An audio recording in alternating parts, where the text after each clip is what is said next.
Adolf Hitler Berlin. Adolf Hitler ruled Nazi Germany for 12 years. By April 1945, Berlin was surrounded. Soviet troops closed in from every side. Hitler hid 12 meters underground. The Führer bunker had 18 rooms. On April 29th, he married Eva Braun. The wedding lasted less than an hour. The next day, he wrote his final testament. Then he said goodbye to his staff. At 3:30 p.m., he entered his study. Eva Braun went in with him. A single gunshot echoed through the bunker. Hitler shot himself in the head. Eva Braun took cyanide beside him. Guards found both bodies minutes later. Staff wrapped the bodies in blankets. They carried them up to the garden. Soldiers doused the bodies in gasoline. They set them on fire in a crater. Soviet shells kept falling nearby. The remains burned for hours.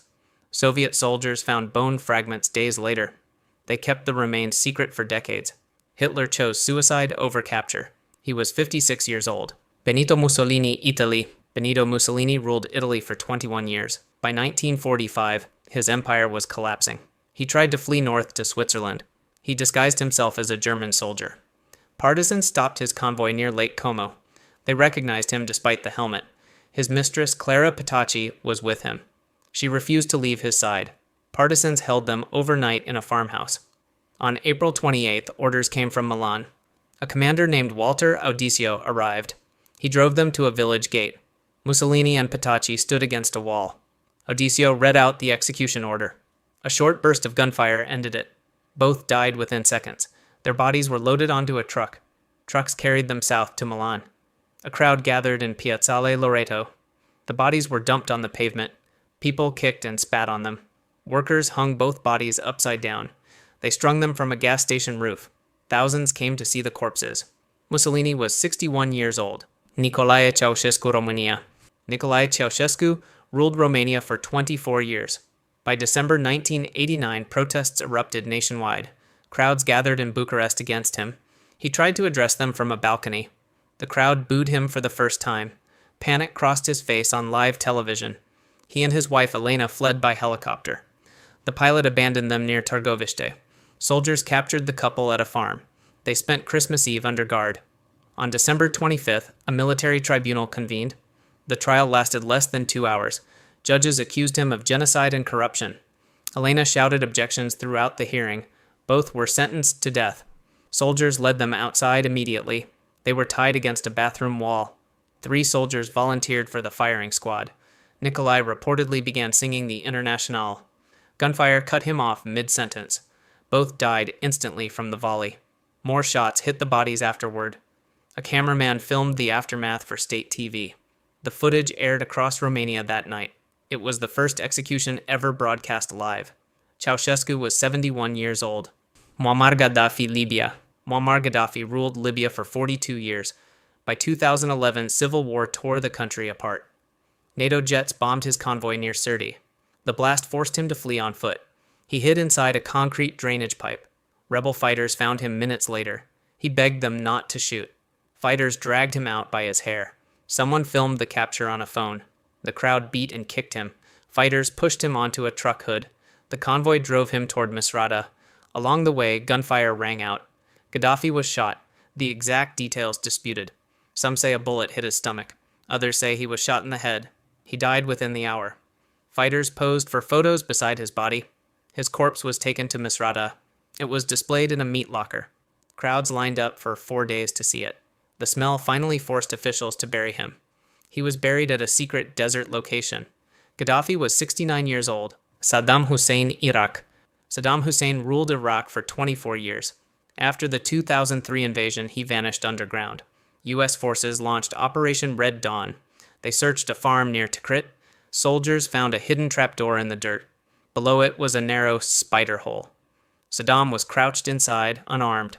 A soldier reportedly said, "Regards from the president." He surrendered without resistance.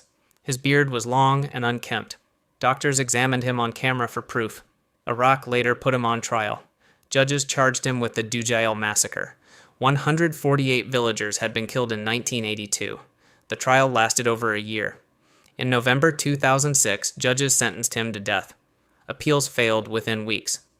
On December 30th, guards led him to the gallows. It was the first day of Eid.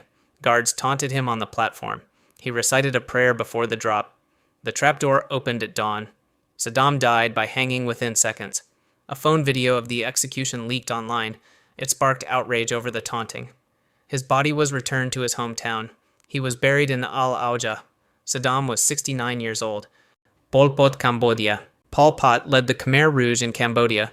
His regime killed nearly 2 million people. He fell from power in 1979. For years he hid in jungle camps. His own movement began to fracture. In 1997, former comrades put him on trial. It was a show trial deep in the jungle. They sentenced him to house arrest. Journalists later interviewed him unrepentant. By 1998, his health was failing badly. Rumors spread that the U.S. wanted him captured. On April 15th, his wife heard him choking. She called for help from a nearby hut. By the time aid arrived, he was dead. Officials blamed heart failure. No independent autopsy was ever performed. Many suspected poison or suicide instead. His body was kept for journalists to see. There was no formal state funeral. Soldiers built a pyre from tires and trash. They burned his body within 2 days. No court ever convicted him for the genocide. He died a free man, technically. Pol Pot was 72 years old. Idi Amin, Saudi Arabia. Idi Amin ruled Uganda for 8 brutal years. He was overthrown by Tanzanian forces in 1979. He fled first to Libya, then Iraq briefly took him in. Finally, Saudi Arabia granted him asylum. The Saudis let him live comfortably in Jeddah. He never faced trial for his crimes. Estimates say he killed up to 500,000 people. In exile, he spent his days fishing. He grew heavier and rarely gave interviews. By 2003, his kidneys began failing. Doctors placed him on dialysis. His family flew to Jeddah to see him. He slipped into a coma in July. Doctors fought to keep him alive for weeks. On August 16th, his organs finally shut down. Idi Amin died quietly in a hospital bed. He was around 78 years old. He faced no trial, no punishment, ever. He was buried in a simple Jeddah cemetery. Uganda never got to try him. His victims' families never saw justice. He died free, in comfort. Slobodan Milosevic, The Hague. Slobodan Milosevic led Serbia through the Balkan Wars. He was blamed for ethnic cleansing across the region. In 2000, mass protests forced him from power. The next year, police arrested him in Belgrade. Serbia extradited him to The Hague. The UN tribunal charged him with 66 counts. Genocide topped the list. His trial began in February 2002. He represented himself in court. He cross-examined witnesses for hours at a time. The trial dragged on for 4 years. His heart condition worsened under the stress. He asked to seek treatment in Russia. Judges denied his request, fearing he wouldn't return. On March 11th, guards checked his cell. They found him dead on his bed.